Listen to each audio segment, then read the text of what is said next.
तो गाइस कैसे हैं आप सब लोग। क्रॉनिकल्स ऑफ अ सेंट के एपिसोड 64 के साथ हाजिर हूं। तो लास्ट एपिसोड के एंड पे हमने देखा था कि जियोंग जो होता है वो हमारे वैंगलिन की जान बचा लेता है। वो वैंगलिन का बताता है कि ये हमारी सेक्टर का डिसाइपल है। फिर साथ उसे कहता है कि हमारी फाउंडर लॉन फेंग तुमसे बात करना चाहते हैं। वो सामने चैरियोट में और इसी के साथ ही हमारा वैंगलिन जो होता है वहां पर उससे बात करने के लिए वहां पर पहुंचता है। ये वही मास्टर होती है, ये वही नेसेंट सोल स्टेज की मास्टर होती है जिसके साथ उसने बात की थी और जिसने इसे धमकी दी थी। तुम्हारा वैंगलिन वहां पर जाता है और उसे कहता है कि यंग लेडी, मेरा नाम वैंगलिन और मैं यहाँ पर आपसे मिलने के लिए आया हूँ क्योंकि आपने यहाँ पर मुझे मिलने के लिए बुलाया था। तो ये बात सुनने के बाद उसे कह दिया तो अच्छा तो तुम्हारा असली नाम वैंगलिन है। हाँ, मुझे इस बारे में पहले से आइडिया हो गया था कि तुम यहाँ पर मालियांग की बॉडी के अंदर घुसे हुए हो। मालियांग मर चुका है लेकिन आज यहाँ पर तुमने मेरे साथ अच्छे से बिहेव किया क्योंकि तुमने मुझे अपना असली नाम बताया है। साथ ही वो उसे कहती है कि मैंने यहाँ पर तुम्हारी जान बचाकर तुम्हारे इस फेवर को पूरा कर दिया क्योंकि तुमने मेरी डिसाइपल की जान बचाई थी और यहाँ पर अब दोनों का बदला पूरा हो चुका है। तो इसी के साथ ही मिस लॉन फेंग उसे कहती है कि तुम यहाँ पर इस जगह के ऊपर क्या करने के लिए आए, जबकि तुम्हें अच्छी तरह से पता है कि तुमने हमारे सेक्टर के डिसाइपल की बॉडी के ऊपर कब्जा किया हुआ है और जहाँ पर बहुत सारे नेशन सोल स्टेज के मास्टर हैं। कोई भी यहाँ पर इस बात को पहचान सकता है और तुम्हें जान से मार सकता है।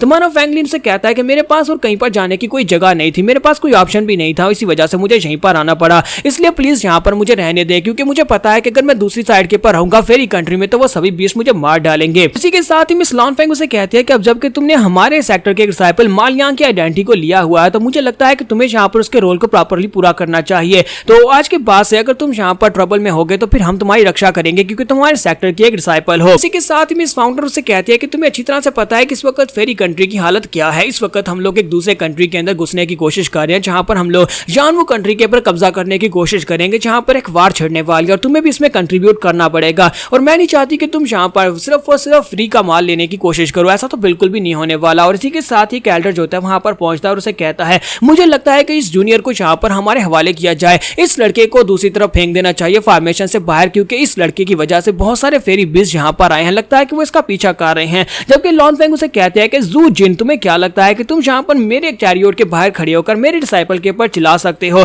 तुम्हें नहीं लगता कि तुम यहाँ पर मेरे सामने इस तरह से खड़े होकर बात करने के लायक नहीं हो? तो वो उसे कहता है कि फेंग लॉन, जी बात तुम भी जानते हो कि इसने तुम्हारे सेक्टर के डिसाइपल की बॉडी के ऊपर कब्जा किया हुआ है क्योंकि मुझे यहाँ पर ये सेंस हो रहा है कि ये लड़का जो है ये तुम्हारे सेक्टर का डिसाइपल नहीं है बल्कि कोई और इसकी बॉडी के अंदर घुसा हुआ है। इसलिए मुझे लगता है कि इसको यहाँ पर इस बात की भी सजा देनी चाहिए और साथ ही इसकी वजह से बहुत सारे फेरी बीस्ट जो है इसका पीछा करते करते यहाँ तक पहुंचे जिसकी वजह से हमारे बहुत सारे सोल्जर्स मारे गए हैं। इसी के साथ ही मिस लॉन फेंग जो होती है वो हमारे वैंगलिन से पूछते हैं क्या ये वाकई में सारे के सारे फेरी बीस्ट तुम्हारा पीछा कर रहे थे? तो वो कहता है हाँ ये सारे मेरा पीछा कर रहे थे। तो मिस लॉन फेंग उसे कहते हैं तो फिर ठीक है, अब जबकि मैंने यहाँ पर तुमसे वादा किया था कि मैं यहाँ पर तुम्हारी सेफ्टी को ध्यान में रखूंगी और तुम हमारे सेक्टर के डिसाइपल हो तो फिर मुझे यहाँ पर तुम्हारी सेफ्टी के लिए बात करनी ही पड़ेगी। और इसी के साथ ही वो कहते हैं कि जूनियर अब यहाँ पर तुम मेरे जूनियर डिसाइपल हो। तो वैंगलिन कहता है कि आपका बहुत बहुत शुक्रिया। और साथ ही वो मास्टर जू जिन से कहती है अब तुमने भी सुन लिया कि जो मेरा जूनियर डिसाइपल है, अगर जो मेरा डिसाइपल है तो तुम्हें पहले मुझसे फाइट करनी पड़ेगी। वो मास्टर जो होता है उसकी बात सुनने के बाद कहता है कि अब जबकि तुमने यहाँ पर इसे अपना जूनियर बना लिया है तो फिर ठीक है, मैं तुम्हारी इस रिक्वेस्ट को मान लेता हूँ और इस लड़के को छोड़ देता हूँ। साथ ही वो सोच रहा होता है कि हालांकि इसकी पावर लेवल जो है वो इतनी ज्यादा नहीं है कि मैं इसे हरा ना पाऊं,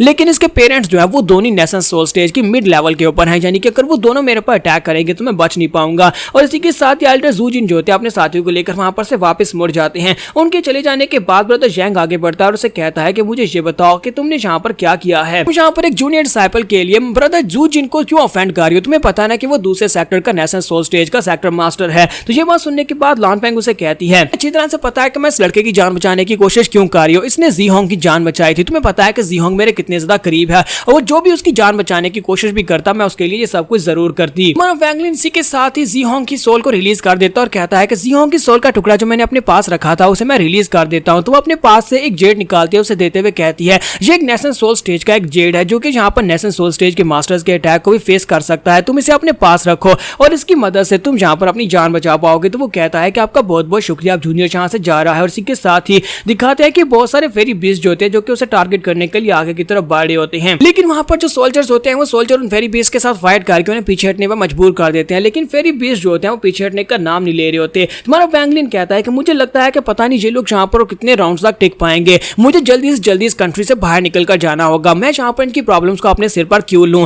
और इसी के साथ ही वो जियोन से कहता है कि लिन टाओ कहाँ पर है? तो उसे कहता है कि मास्टर लिन टाओ को आपने मैप कॉपी करने के लिए कहा था, वो मैप कॉपी करते हुए पकड़ा गया और उसे यहाँ पर सजा दी जानी चाहिए थी, लेकिन जब उसने बताया कि वो मैप आपके लिए चोरी कर रहा था तो फाउंडर फेंग लुआन ने उसे यहाँ पर सजा नहीं दी बल्कि कुछ अरसे के लिए उसे यहाँ पर स्ट्रिप कर दिया, उसे यहाँ पर इम्प्रिजन कर दिया है। तो वो बॉर्डर के ऊपर फाइट कर रहा है। तो ये बात सुनने के बाद मेरा वैंगलिन से कहता है इसका मतलब यह है कि उसने यहाँ पर मैप कॉपी करने में कामयाब नहीं हो पाया और मिस वैंगलुआन को इस बारे में पता चल चुका है कि मैं मैप चाहता हूँ। मानो वैंगलिन उसे कहता है कि मुझे एक बात तो बताओ कि हम सभी लोग यहाँ पर से जानवू कंट्री की तरफ भागकर क्यों जा रहे हैं जबकि इन दोनों के बॉर्डर्स बहुत ज्यादा करीब हैं। क्या फेरी बीस्ट वहां तक हमारा पीछा नहीं करेंगे? तो वो उसे कहता है कि मास्टर लगता है कि आपको यहाँ पर फेरी कंट्री के बारे में कुछ भी नहीं पता। मैं आपको बताता हूँ कि यहाँ पर फेरी कंट्री और जानवू कंट्री में ज्यादा डिफरेंस क्या है। जब हम लोग यहाँ पर से निकलकर जानवू कंट्री में चले जाएंगे तो वहां पर उसके बॉर्डर के ऊपर एक बहुत ही पावरफुल फॉर्मेशन को एक्टिवेट किया जाएगा। वहां पर 4 बहुत ही पावरफुल नेशनल सोल स्टेज के मास्टर चारों कोनों के ऊपर हैं। वो लोग वहां पर आकर एक पावरफुल फॉर्मेशन बिछा देंगे जिसे सकाकू अरे फॉर्मेशन कहा जाता है। जब सकाकू अरे फॉर्मेशन को बना दिया जाएगा तब फेरी बीस्ट जो है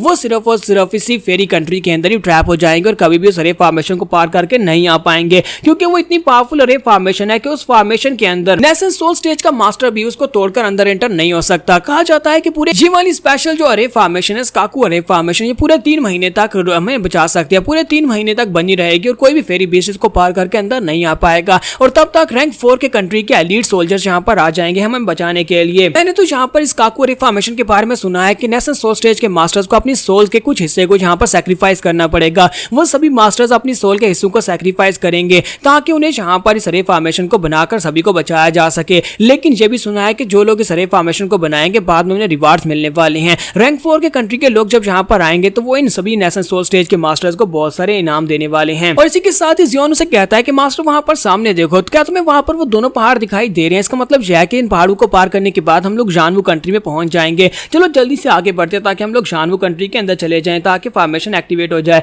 और इसी के साथ ही वो दोनों बड़ी तेजी के साथ भागते हुए पहाड़ों को पार करके अंदर चले जाते हैं। जैसे वो पहाड़ों को पार करके अंदर जाते हैं इसी के साथ ही जानवू अरे सकाकू अरे फॉर्मेशन जो है वो एक्टिवेट हो जाती है। तो वो कहते हैं कि देखो शुक्र है कि हम लोग टाइम रहते हुए यहाँ पर पहुंच आए, इससे पहले कि अरे फॉर्मेशन पहले बन जाती है और हम लोग दूसरी तरफ ट्रैप हो जाते तो हमारे बचने के कोई चांसेस नहीं थे। अब जबकि सकाकू अरे फॉर्मेशन बन चुकी है तो हम लोग यहाँ पर बिल्कुल सेफ हैं। और इसी के साथ ही वो अंदर का सीन देखते हैं यानी कि वो जानवू कंट्री का सीन देखते हैं। वहां पर आम गांव के जो लोग होते हैं वो सभी लोग मरे पड़े होते हैं। तुम्हारा वैंगलिन कहता है कि यहाँ पर क्या हो रहा है, ये सभी लोग मरे कैसे? तो जॉन उसे कहता है कि आपको क्या लगता है कि यहाँ पर क्या हुआ होगा? इन सभी लोगों को हमारी फेरी कंट्री की आर्मी ने मारा है। हमारी फेरी कंट्री के डिसाइपल्स को स्पेशल मिशन दिए गए हैं कि जहाँ पर तुम्हें जो भी लैंड दिखाई दे उनके ऊपर जो भी लोग दिखाई दे उनको मार डालना और उनकी प्रॉपर्टी के ऊपर कब्जा कर लेना। तुम्हारा वैंगलिन कहता है लेकिन ये सारे के सारे तो आम लोग थे, कोई कल्टीवेटर नहीं थे। वो कहता तो जियोन उसे कहता है कि मास्टर आम लोगों की यही किस्मत होती है। अब जबकि हम लोग यहाँ पर अपने कंट्री को छोड़कर इनके कंट्री के अंदर घुस रहे हैं तो फिर हमें यहाँ पर रहने के लिए जगह चाहिए होगी और जानवू कंट्री के लोग कभी भी हमें यहाँ पर रहने नहीं देंगे और अपनी प्रॉपर्टी के ऊपर कब्जा नहीं करने देंगे। इसी वजह से हम लोग यहाँ पर जो लोग मरते हैं उनको मारकर उनकी प्रॉपर्टी के ऊपर कब्जा कर रहे हैं। यहाँ पर आम लोग जितने भी आम लोग हैं जैसे कि कल्टीवेटर्स के पेरेंट्स या फिर गांव वाले वो सभी के सभी लोग यहाँ पर मारे जाएंगे और उनकी प्रॉपर्टीज के ऊपर कब्जा किया जाएगा। और वैसे भी हम लोग कल्टीवेटर्स हैं, हमारी लाइफ स्पैन बहुत ज्यादा लंबी होती है और हमारे पास स्पेशल एबिलिटीज होती है, जबकि आम इंसान जो होते हैं उनके पास ये सब कुछ नहीं होता। वो तो वैसे भी यहाँ पर एक दिन मारी जाएंगे तो फिर अगर यहाँ पर मर जाए और हमारा फायदा कर दें इससे ज्यादा अच्छा क्या होगा। मानो वैंगलिन उसकी बात सुनने के बाद फिर से वही बात सोच रहा होता है कि मास्टर C29 ने मुझसे यही बात तो कही थी कि अगर हम लोग यहाँ पर स्ट्रॉन्ग हैं तो हम लोग कुछ भी कर सकते हैं, सिर्फ और सिर्फ स्ट्रॉन्ग को जिंदा रहने का अधिकार है। तुम्हारा वैंगलिन सोच रहा था कि मास्टर C29 ने कितनी बार मुझसे कहा था कि मैं यहाँ पर डिमोनिक कल्टीवेशन पाथ को चूज करूं लेकिन मैंने कभी उनकी बात नहीं मानी। लेकिन अब मुझे लगता है कि जो दुनिया वाकई में बहुत ज्यादा अलग है। जो कल्टीवेशन मोरल्स हम पढ़ते रहे हैं, जो एक सेंट बनने का सपना मैं देख रहा था, ये सेंट जो है वो वैसे बिल्कुल भी नहीं होते बल्कि हम सिर्फ और सिर्फ डिमोनिक कल्टीवेटर्स हैं जो कि दूसरों को मारना जानते हैं। यहाँ पर हम लोग अपनी एपिसोड 64 का एंड करेंगे और नेक्स्ट एपिसोड में देखेंगे कि हमारे वैंगलिन को भी यहाँ पर बहुत सारे लोगों को मारना पड़ेगा क्योंकि अगर तुम्हें यहाँ पर जिस प्रॉपर्टी के ऊपर कब्जा करना है वहां पर पहले वाले लोगों को तो मारना पड़ेगा ना, तभी वो प्रॉपर्टी तुम्हारी हो सकेगी।